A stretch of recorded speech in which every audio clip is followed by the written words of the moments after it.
And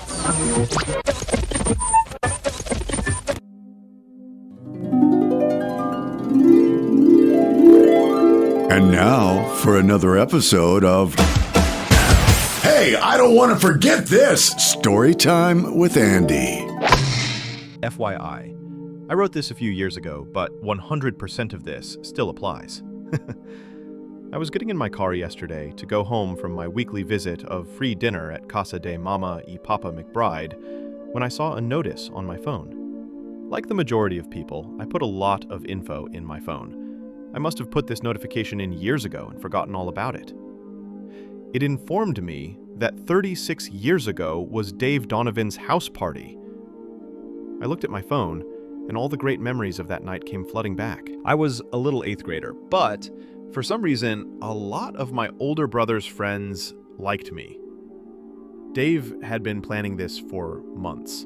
His parents, whom we affectionately called Susie and Nunu Bong, I think Dave and a few others found some of his parents' stash one time, and they were always called that from that point on. Anyways, they were going to be out of town that weekend. Side note, to this day, I am amazed that they didn't hear about it. We lived in a very small town, and everyone knew everything about everybody. It was a perfect night because there was no high school football game. So, high school football was a huge deal in a small town where there wasn't much to do. Being a nerdy little 8th grader, I didn't invite anyone because I didn't want to piss off Dave or any of my older friends.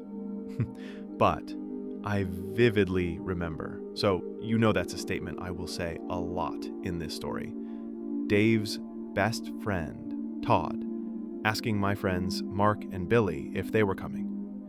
Of course, they said yes, and I think 2 days before the party, we had it all arranged that they would spend the night at my house, because I lived less than a mile from Dave.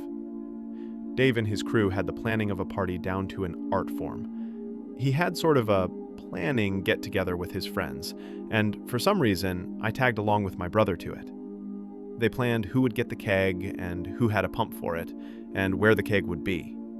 I vividly remember Bob C. saying that there needs to be black paper over the windows of the garage so the cops wouldn't see all the people in there. My brother suggested that they have a sign up by the keg telling kids to donate $1 or $2 for the keg. Bob quickly replied, "That's gay, and we are not doing that." Classic. The day of kind of felt like a day before a holiday break. You know that feeling when you are just on cruise control because you know something awesome is going to happen and you don't have to go to school the next day. My friends and I just hung out at my house playing Nintendo, and Mom always got pizza from the sub shop for dinner.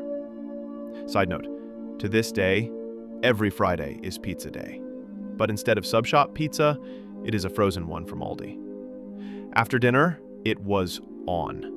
We went to Dave's house, donated our $1 for the keg, and proceeded to drink as much beer as our little bodies could handle. It was like a party out of one of those movies. Everyone was there. Heck, even kids from other towns. Kids were everywhere. I vividly remember Dustin F., R.I.P., being tipsy and walking around with my 2 friends, Mark and Billy, under each arm, going around looking for Scully, aka girls. Ha! I was just hanging around the stereo drinking my 5th cup of beer when Todd said, "You are officially in charge of the music." Well, let's just say that hair bands were played a lot that night. Plus, this was one of the first moments when I knew what my calling was. I tell people that I wished I knew nuclear engineering like I do music knowledge. There are songs and bands I hear and I will just spit out usually stupid knowledge about it. Like, did you know Prince played keyboards on this song? I thank Todd for starting my love for music back in 1987.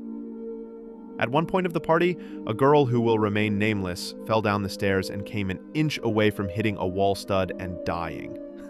Ha! The day after, our friend Dave A. fixed the hole in the wall, and I don't think Susie and Nunu Bong ever knew about it. My curfew was midnight, and Mark and I were plastered. For some reason, Billy was kind of sober. We had to go up a hill, through woods and the back of a school to get home. Mark and I were so drunk that we could barely walk. Billy was so upset about us floundering that he started crying and went back to the party to get help. Two older guys, Dustin F. and Dan B., came up to help. Kay, Ellie, Jay, Maggie, Shay Shay, Carla, and all the Fleming clan. Kayla, Melissa, and everybody at Casa de HB. This is why I will always think Dustin and Dan are the cat's meow. They came and assessed the situation, got Mark and I sober enough to walk, and those two guys made sure we got back to my house. To this day, I have no idea how we made it past my parents. Maybe they knew but let it slide and just chalked it up as, well, it's not too bad. They didn't die. Will Andy ever stop getting random tools that have less than 1% of ever being used? Will he ever not drink a cup of coffee while he's working on something? Will he ever answer the question, what came first, the chicken or the egg? Will he take an afternoon nap? Tune in for another thrilling episode of the Casa de McBride Chronicles to find out more. Hey kids, thanks for watching and for all that's right with the world. Click thumbs up or thumbs down if you are a bitter person because you still live in your parents' basement.